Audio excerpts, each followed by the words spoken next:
to the Breakfast Leadership Show, where we interview global thought leaders on business, leadership, and life. Here's your host, keynote speaker, best-selling author, and chief burnout officer of the Breakfast Leadership Network, Michael Levitt.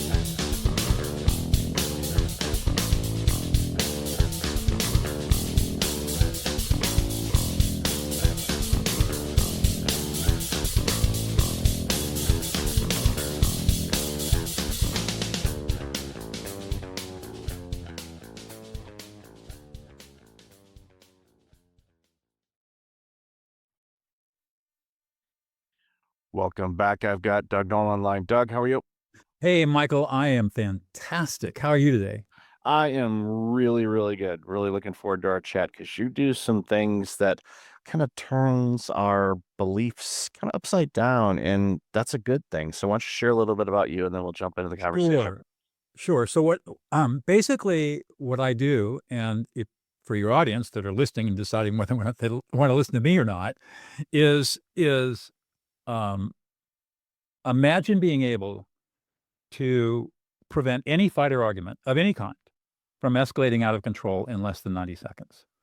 And so this is really for leaders and people in leadership positions who deal with difficult conversations, hard employees, toxic teams, or any conversation that makes you a little bit uncomfortable because emotions get strong. And just imagine what it would be like, instead of being nervous or feeling a little incompetent or feeling anxious about what's going to happen, and then behaving in a way that may not be best suited for the problem. Imagine what it would be like to be able to walk into any situation, no matter how intense, and know exactly what to say and how to say it with calm, confident compassion, knowing that in 90 to 120 seconds, you're going to lower the temperature almost instantly.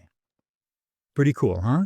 Sold. Yeah, it's and I'm a fairly cool person. I'm not saying like cool like hip. I'm saying, cool, mild, when I have, especially during really tense situations, Right. I tend to be the one in the room that ends up lowering the temperature.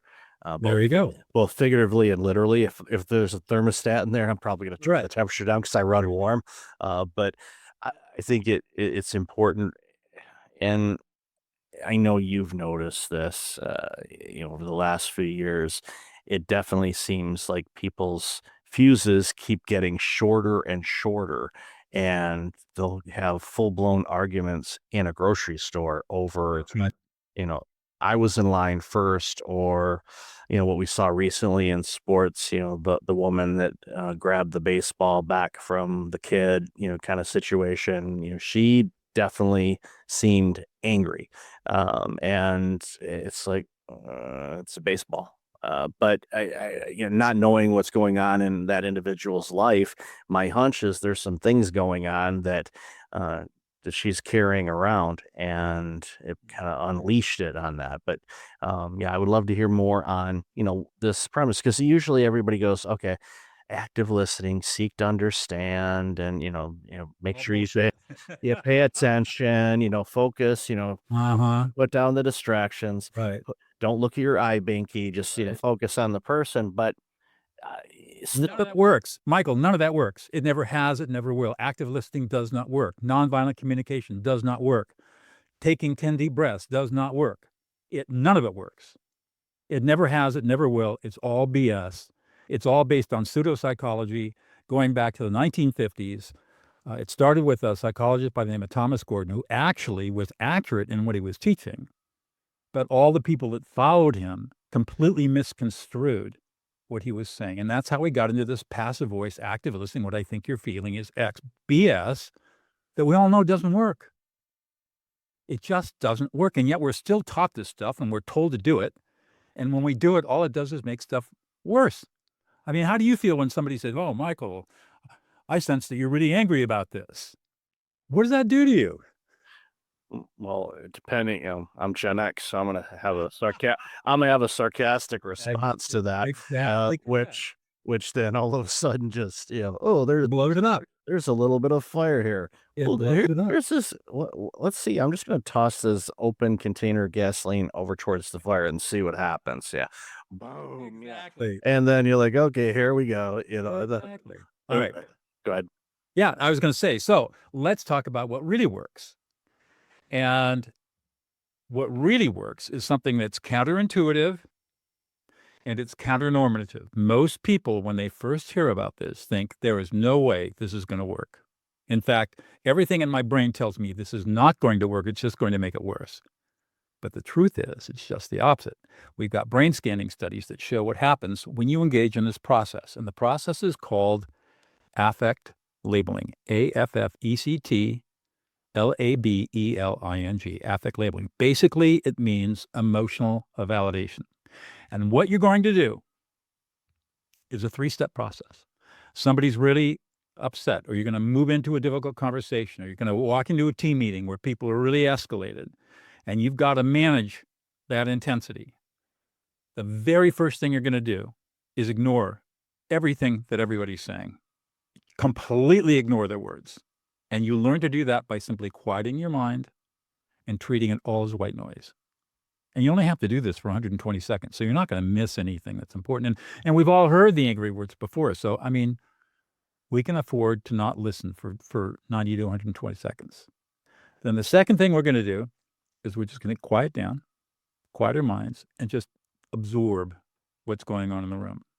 And our brains automatically will begin to detect the emotions that are coming up. We don't have to do anything. We don't have to think about it. We don't have to analyze. We don't have to cogitate. Our brains are hardwired for doing this. We've had this skill in us for over 1 million years. We just don't use it.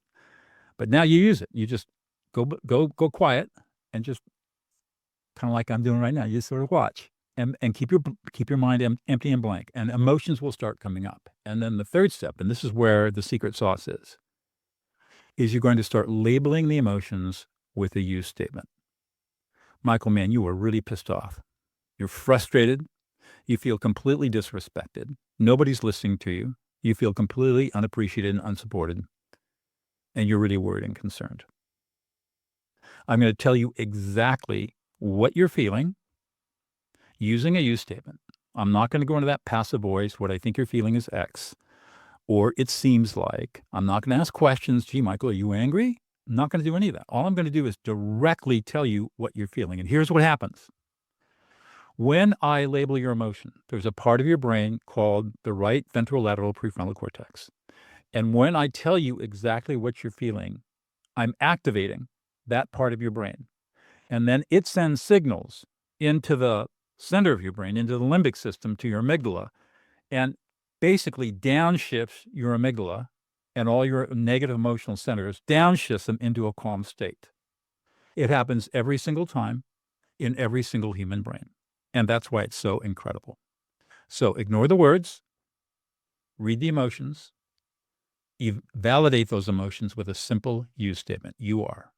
And that's how it works. Simple, easy, weird, really weird, but it works. Yeah, it's amazingly simple, but again, it's connecting to the wiring that we've had since we've been. And anytime you can calm down the amygdala, or my nickname for the amygdala is Amy G. There you go. Amy G and I have an interesting relationship. There you go. And there are many times where I've told Amy she needs to just be quiet, because but again, now that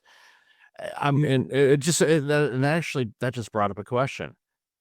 Can you use this on yourself? Yes, absolutely. Yeah. So you can engage in self-affect labeling. So I can say to myself, man, Doug, man, I'm really pissed off. I'm pissed off. I'm frustrated. I'm angry. I feel completely disrespected by these assholes. I don't feel appreciated. I don't feel supported.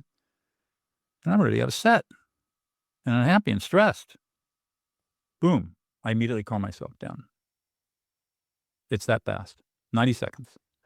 Yeah. So you can do it yourself. And then you can do what's known as dyadic affect labeling, or other person affect labeling, where I'm going to help you self-regulate yourself, deregulate. I'm going to help you downshift your emotions by telling you what you're feeling so I can activate that part of your prefrontal cortex that then sends out signals to the rest of the brain saying, okay, everything's cool, calm down. And that basically, I'm lending you my prefrontal cortex for the 90 seconds it takes for you to get back online to get control of yourself.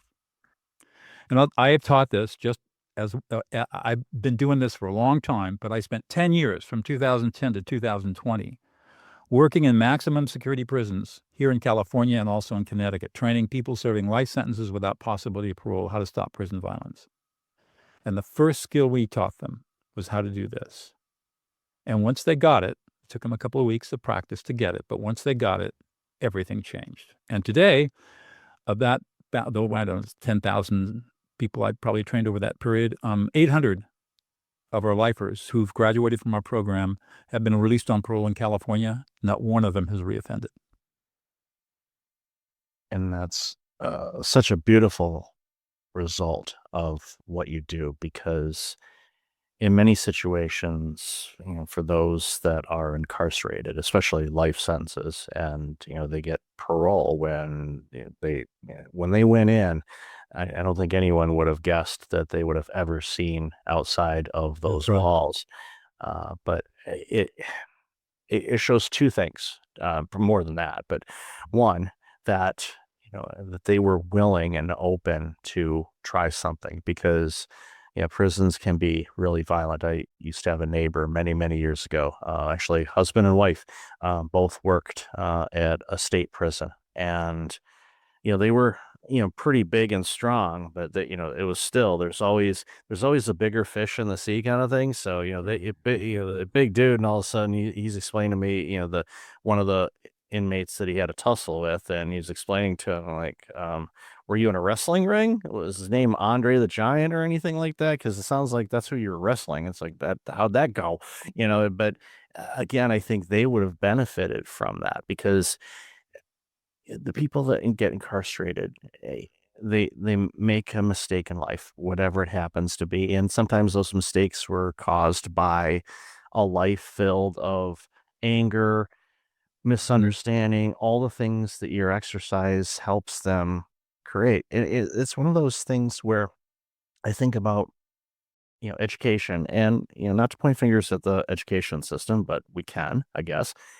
But this, if I knew of this, or if my parents knew of this capability, I know that they would have taught me this at a young Right. age.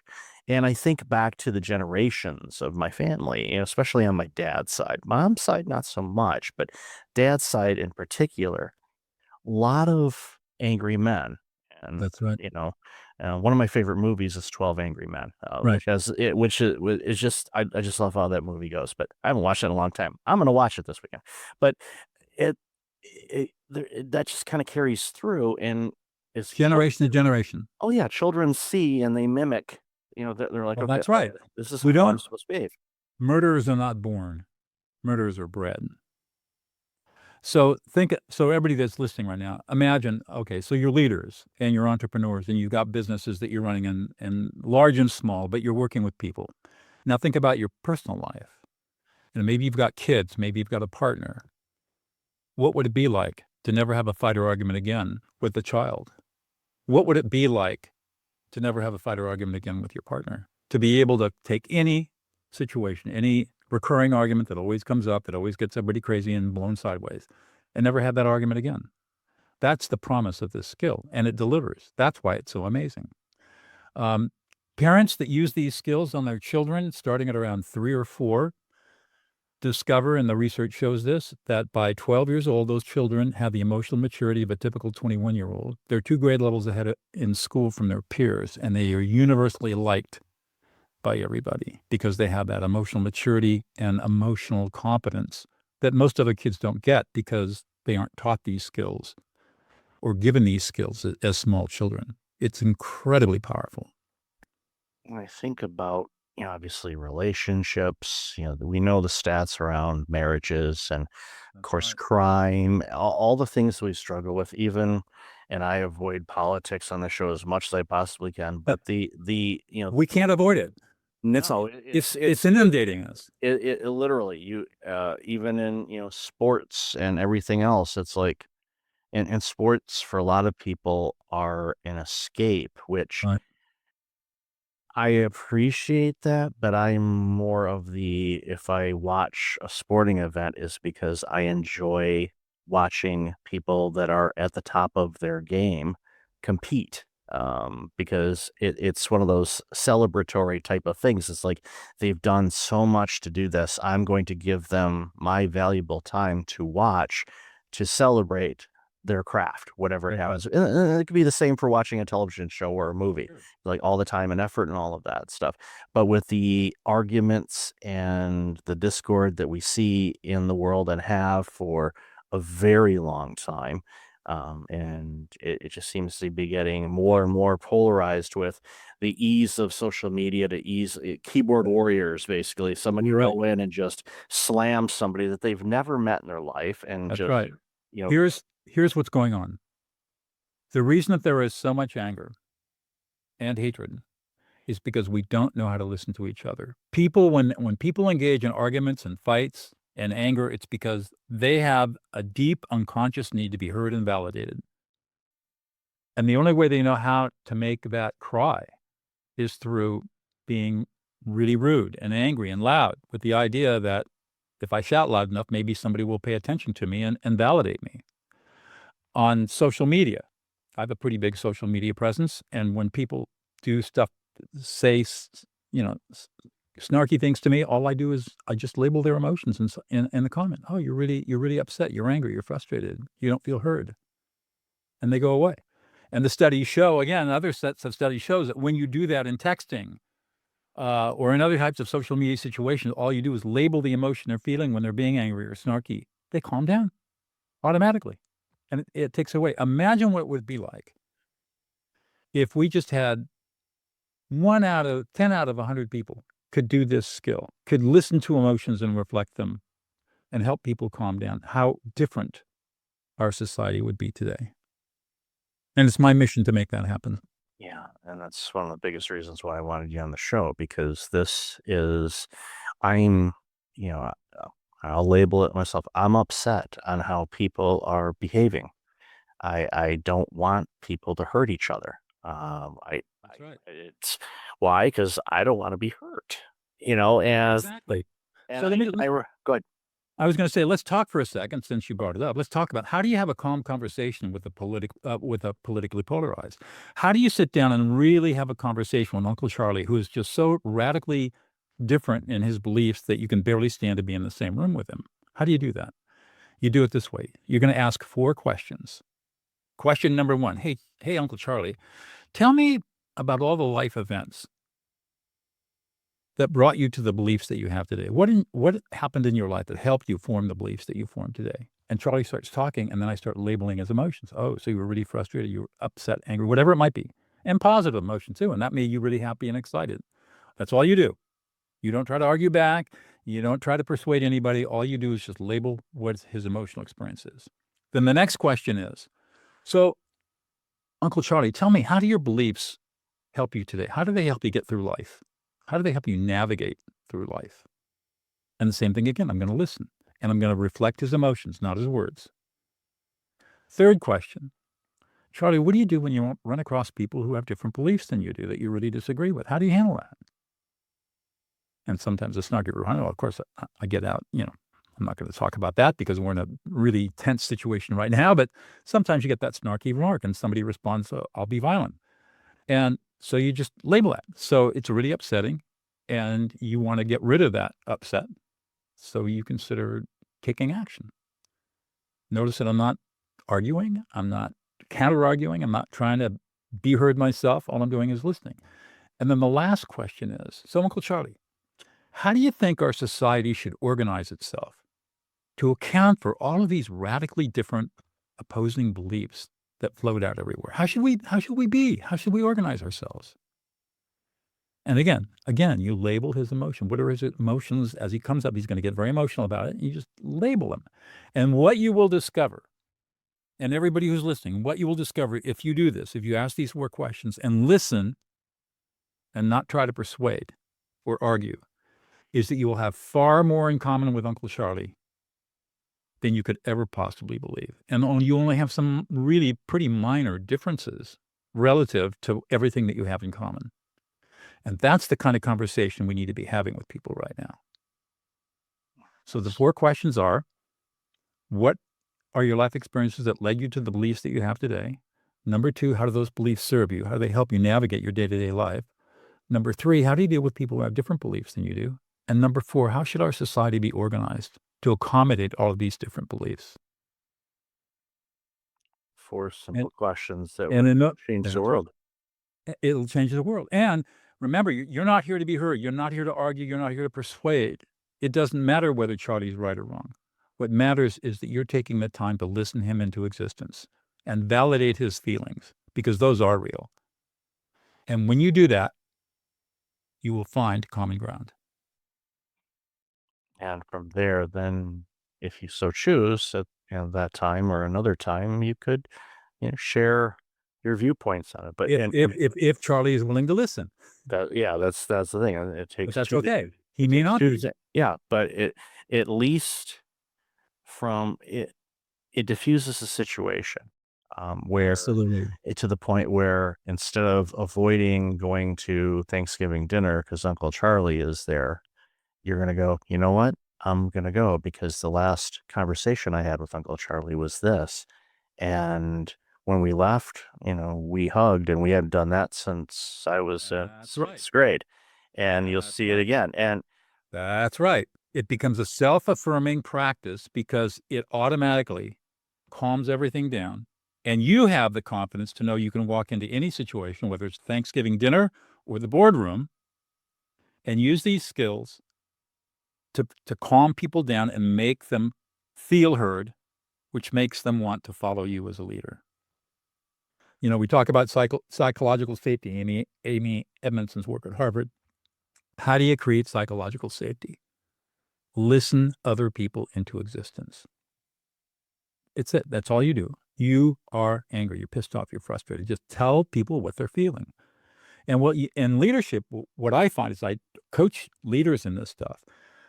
They find out that the conversations that they really dread all of a sudden are transformative, and they take about a third less time with not only no resentment, but a newfound loyalty and trust between you and the people you're listening to. Incredible. It's the most powerful leadership skill you can learn.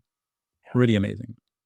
it's incredible. And I think every organization, every individual needs to learn it because I agree.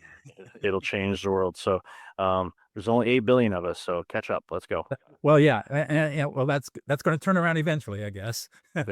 Exactly. There will be a rotation. So That's right. Much like college sports, every couple of years is a brand new team of players. That's right. But awesome. Love this conversation. Where can people find out more about you and this amazing work you're doing, Doug? So here's the thing. I'm on LinkedIn a lot. I actually have put together for the audience, for everybody who's listening, if you're interested, what I call my peace kit. And basically what it is, it's access to a little de-escalate advisor that I've created on ChatGPT, and all you do is plug in your situation, and it'll coach you on what to say and how to say it. And in addition, I'm given access to my how to deal with anger and aggression. It's an online 4-week video course. I typically sell it for $2,000. I'm just giving it for free for anybody who wants it. And the way to get all that is either go to LinkedIn and DM me at Douglas Noll, Noll, or maybe even easier, just email me. I'm a solo practitioner. I don't have a huge staff.